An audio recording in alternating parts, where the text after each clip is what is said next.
ഇവിടെ ഒരു ഹാൾ.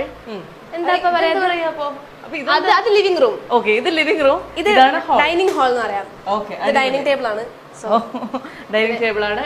ഈ വീട്ടിലേക്ക് ശ്രേയയുടെ കോൺട്രിബ്യൂഷൻസ് എന്തൊക്കെയാണ്? ശ്രേയന്റെ കോൺട്രിബ്യൂഷൻസ് ഈ കാണുന്ന ഡ്രീം ക്യാച്ചർ, അങ്ങനത്തെ സാധനങ്ങൾ, ചെടി പോട്ട്, പിന്നെ പിക്ചേഴ്സ്, തിങ്സ്, അതൊക്കെ അല്ലേ എഴുത്തൊക്കെ ഉള്ളത്, അതൊക്കെയാണ് ശ്രേയന്റെ കോൺട്രിബ്യൂഷൻ. ബാക്കിയൊക്കെ കോൺട്രിബ്യൂഷൻസ് കൊടുക്കാറുണ്ടോ? വെള്ളം തിളപ്പിക്കാൻ കയറും, വെള്ളം ചിലപ്പോ തിളച്ചത് ഓഫാക്കാൻ കയറും. എന്തായാലും നല്ല ഭംഗിയുള്ള കൊച്ചടുക്കള.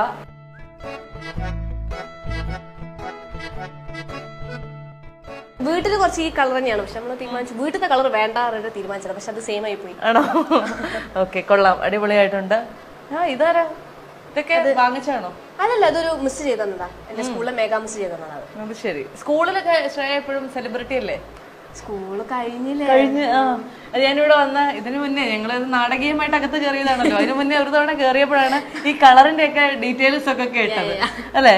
എന്നാ ഫെയർവെല്ലിന്റെ തലേ ദിവസം ഫെയർവെല്ലിന്റെ തലേ ദിവസം നമുക്ക് മാർച്ച് 31 അക്കൗണ്ടൻസി എക്സാം ആയിരുന്നു. അന്ന് വൈകിട്ട് നേരെ പോയി എക്സാം കഴിഞ്ഞു, എക്സാമിന്റെ ആഘോഷങ്ങളൊക്കെ കഴിഞ്ഞു. വീട്ടിൽ വന്ന് യൂണിഫോം മാറ്റി കളർ ഡ്രസ് ഇട്ടു, പോയി മുടി കളർ ചെയ്തു. 5-6 മണിക്കൂർ ആണ്. വൈകുന്നേരം 4 മണിക്ക് പോയാള് പാർലറിൽ നിന്ന് ഇറങ്ങിയത് 11 മണിക്കാണ്. അല്ല, അങ്ങനെ ഇങ്ങനെയൊക്കെ കളറൊക്കെ ചെയ്തപ്പോഴേ നമ്മളൊരു കോളേജ് ഗോയിങ് സ്റ്റുഡന്റ് ആയിട്ടൊക്കെ ഫീൽ ചെയ്ത് തുടങ്ങിയോ? കോളേജ് ഗോയിങ് സ്റ്റുഡന്റ് ആയിട്ട് എനിക്ക് എന്നെ തന്നെ തോന്നിയില്ല, കാരണം എനിക്ക് അതിന് മാത്രമുള്ള മെച്യൂരിറ്റി ഉണ്ട്. അപ്പൊ ഇങ്ങനെ കളർ ചെയ്യുമ്പോന്നല്ല, അങ്ങനെ പൊതുവെ എനിക്ക് തോന്നുന്നല്ലേ കോളേജ് ഗോയിങ് ഇല്ല. പ്രായമായി തോന്നുന്നു. സമയം ആവട്ടെ മോളെ, പ്രായമാവുന്നുണ്ടോ? പ്രായമാവുന്നുണ്ടോ? അത്ര സുഖമുള്ള കാര്യമല്ല.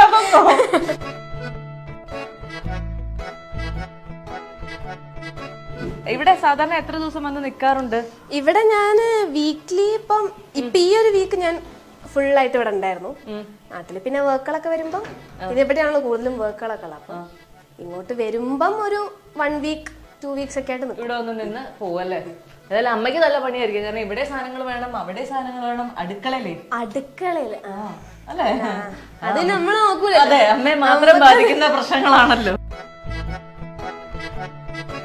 അപ്പൊ ഇത് ഫസ്റ്റ് റൂം. ഇവിടെ നേരെ കയറി വരുമ്പോ ആദ്യമുള്ള റൂം ഇതാണ്. ഇത് ആരുടെ റൂമായിട്ട് വരും? ഇത് അമ്മയുടെ റൂമും അനിയനും ഇവിടെ കിടക്കും. ഒരു അറ്റാച്ച് ബാത്റൂം ഒക്കെ ഉണ്ട്, കുഞ്ഞു ബാത്റൂം. പിന്നെ ഇതിന്റെ അടിയിൽ സ്റ്റോറേജ് ഉണ്ട്. എങ്ങനെ പോകണേ? അതിന് കുറച്ച് ശക്തി വേണം, അത് നമുക്ക് ഞാൻ പിടിച്ച് പോന്നിച്ചാ കണ്ടു. ഇതെങ്ങനെ വാങ്ങിച്ചതല്ലേ? നോക്കി വാങ്ങിച്ചല്ലേ? നോക്കി വാങ്ങിച്ചത്.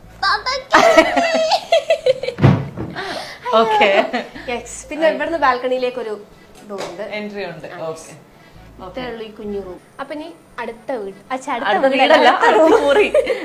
അടുത്ത മുറിയാണ് നമ്മുടെ സ്വന്തം മുറി അല്ലേ? അതെ,